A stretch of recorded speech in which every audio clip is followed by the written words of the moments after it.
Ola friends, today's recipe is no bake cheese cake. చాలా viral అవుతున్న recipe. So first అయితే నేను ఇక్కడ 1/2 లీటర్ మిల్క్ తీసుకున్నాను. అదొక బాయిల్కి వచ్చాక ఇక్కడ నిమ్మరసం వేసుకుంటున్నాను. సో అదంతా కర్డల్ అవుతుంది, మిల్క్ అంతా చెడిపోతుంది. సో అలాగే వదిలేస్తే మిల్క్ వాటర్ సెపరేట్ అవుతుంది. సో దాన్ని వడగట్టుకోవడమే. ఇక్కడ మనం నిమ్మపండు వేసాం కాబట్టి మనం వడగట్టిన తర్వాత ఒక గ్లాస్ ఫ్రెష్ వాటర్ వేసి బాగా రిన్స్ చేయాలి.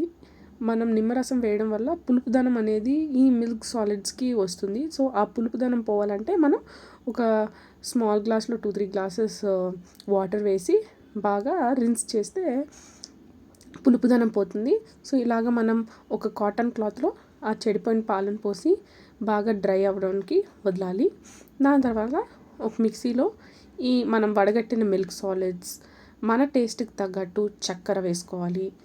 ఇందులోనే మనం ఫ్రెష్ క్రీమ్ కూడా వేస్తున్నాము. సో క్వాంటిటీ చూసుకుంటే మనకి 1 కప్ ఈ మిల్క్ సాలిడ్ ఉంటే ఒక 1/2 కప్ మనము మన ఫ్రెష్ క్రీమ్ వేసుకుంటే సరిపోతుంది. దీన్ని బాగా స్మూత్గా బ్లెండ్ చేసుకోండి. ఒకసారి టేస్ట్ చేయండి, చక్కెర తగ్గినట్టయితే వేసుకోండి మళ్ళా.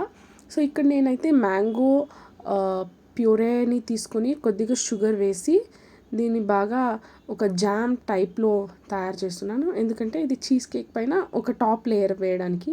సో మీకు నచ్చిన మ్యాంగో పండుని తీసుకోండి, దాన్ని టేస్ట్ చేయండి. స్వీట్నెస్ ఉంటే కొద్దిగా చక్కెర వేసి దాన్ని బాయిల్ అవ్వడానికి వదలండి. అదొక జామ్ టైప్లో రెడీ అయిపోతుంది.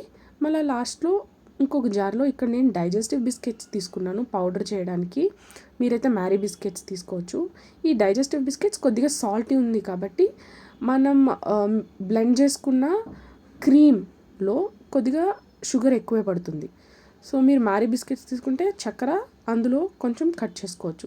సో ఈ బ్లెండ్ చేసుకున్న డైజెస్టివ్ బిస్కెట్లో కొద్దిగా బటర్ వేసి బాగా కలుపుకోవాలి. కలుపుకున్న తర్వాత దీన్ని బాగా లేయర్ చేసి ఒక 15 మినిట్స్ డీప్ ఫ్రిడ్జ్లో లేకపోతే మన ఫ్రీజర్లో పెట్టి ఒక 15 మినిట్స్ సెట్ చేసుకోవాలి. సో విదిన్ 15 మినిట్స్ అది చక్కగా హార్డ్ అయిపోతుంది. దాని తర్వాత మనం బ్లెండ్ చేసుకున్న క్రీమ్ని వేసి సెట్ చేయించాలి. ఇది కూడా ఒక 4 to 5 hours ఫ్రీజర్లో పెట్టుకుంటే చక్కగా ఫ్రీజ్ అవుతుంది. దాని తర్వాత మనం మ్యాంగో జామ్ లాగా తయారు చేసాం కదా, దాన్ని చక్కగా వేసి లేయర్ చేసుకుంటే మన no bake mango cheese cake ready అయిపోతుంది. చాలా చాలా టేస్టీగా డెలీషియస్గా ఉంటుంది.